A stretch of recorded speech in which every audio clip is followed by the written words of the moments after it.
Welcome to another episode of Pursuit. I'm Pastor Rick, joined as always with Pastor Harper. Again, we have been kicked out of our recording studio, so we've been all around the church. And maybe you don't know where we are. We've done some new decorations. We are in the, is this a foyer? Would this be what this is called? I would not use that word. Okay. Maybe a waiting area? Sure. I think that's a foyer. But this is the waiting area right outside Julie's office here at the church office. So this is where, if you're in trouble, you will sit and wait for Pastor Kivett to talk to you. Yes. And we are ready to start off with an icebreaker. That was well put. So let's get started with that. Always, as you're with your group, we're hoping that you're building these relationships, but icebreakers do help the conversation. So Pastor Harper is going to share with us our icebreaker, and these are always random, and we're always nervous about what's going to happen.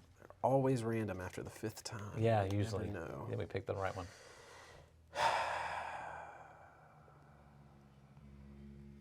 You're going to have to say something, Harper. That's how this works.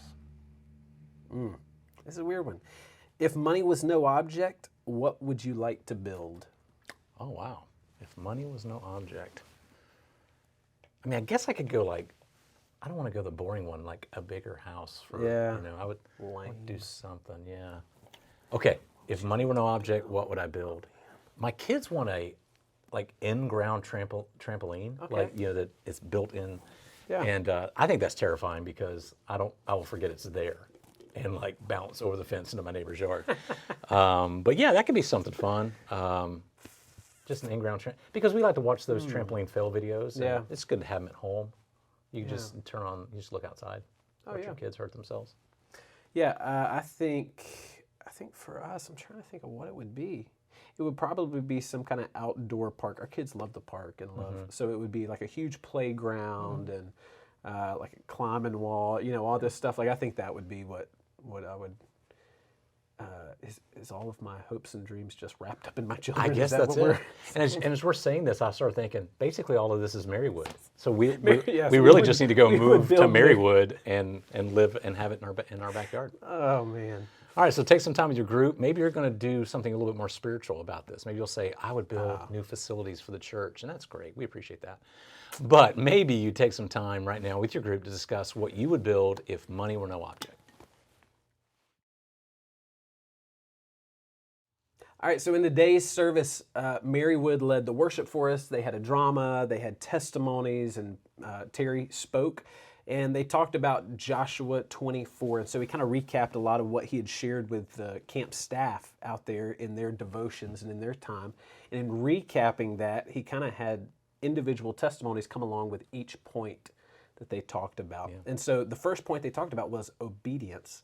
And Kinsley was one of the girls, and she shared her testimony and talked about kind of this blind obedience to what God's calling her to, and how, you know, she didn't know about Merriwood before December of last year, and then all of a sudden she's there now and just had a great time and just showing how God worked in that. And so from this, it kind of produced this question of, you know, when was a time in your life that you stepped out in this blind faith to do what God called you to do? Yeah. And kind of even tying it in with what we see and learn from Joshua with him obeying God. Yeah, and we'd like for you to share this with your group. Now, the temptation might now is tell how it worked out. That's going to come later. We just want you to tell of a time right now with your group when God called you to take that blind step of obedience. Again, in our next question, we're going to ask, and how did that work out? But for right now, take some time with your group and talk about a time when God really called you out of your comfort zone and asked you to take that blind step of obedience. The next Merriwood counselor who shared their testimony was Kaylee. And Kaylee shared how she was in the car with her dad, hitting the gravel road to Merriwood, and she looked over and said, what am I doing here? No. And how did I end up here? And so we wanted that to be the next question, because Kaylee in her testimony shared what God had done and how it all ended up, how God had stretched her faith through this time and really grown her to be more like his son Jesus. And so we thought we would take the answer from your first question of, has there ever been a time when God asked you to step out in blind obedience? We want to talk about now, how did it end up? So this is a time really where you're going to be praising God. Yeah. It may be a time where you're still in it. You're still waiting for God to show you why you're doing this or why He's asked you to do something. But it's a time right now to be real and honest with your group about how it ended up in your blind step in obedience.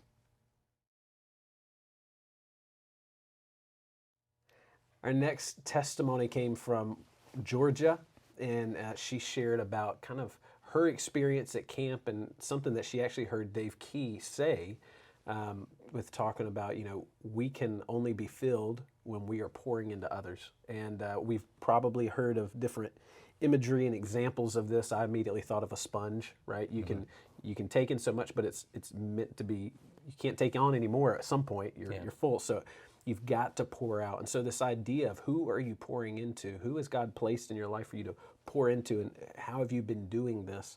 What does this look like? Because that is where, when you're pouring out and you, for one, realize I do need God. You're not just going through the motions feeling like, well, life is easy. Yeah, because you're not doing anything. You're not doing anything. You're not acting out in obedience like we talked about in that first one, where you're needing God to come through in a big way. You're doing everything in your planned and predetermined mind. And so, yeah, these are little things, and you're able to provide for yourself.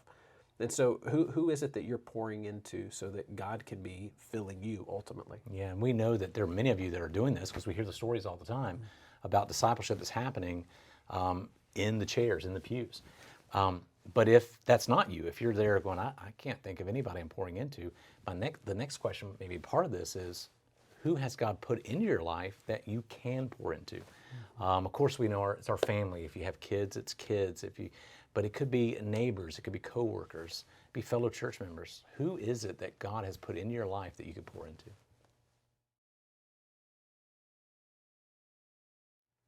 And finally, Sam gave his testimony about a tough week he had at Merriwood Christian Camp about 2 weeks ago. I remember during that part, I nudged Owen to make sure it wasn't his cabin.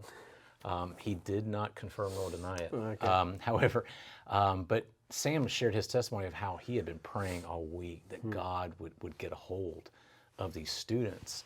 And then he had got to the praise fire, the very last thing that week, and God was working.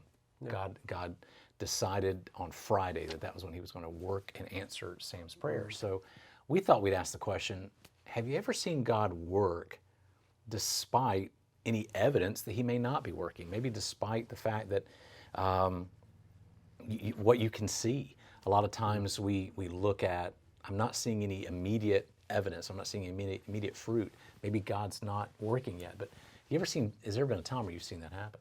Yeah, and again, following the story of the Israelites, we see many times where it seems like God's not coming through, and it seems like God's not providing because of their circumstances and their situation and what they're going through. And it goes back to what Terry had talked about earlier with that, how God had promised, I've given you victory, and it's that present kind of, I don't know, you know what it is. He's the prophetic perfect. There we go, that one. But yeah, it's that I've already done this in the future, and I've already given you victory over this. And it's one of those things where when God says it's done, it's done. Yeah.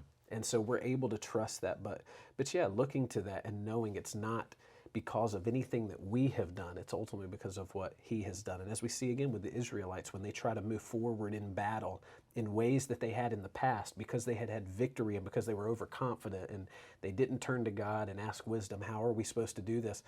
They fail. Yeah. In times they should have succeeded, they failed. And so they made it more difficult because of their disobedience there. And so coming back to that, when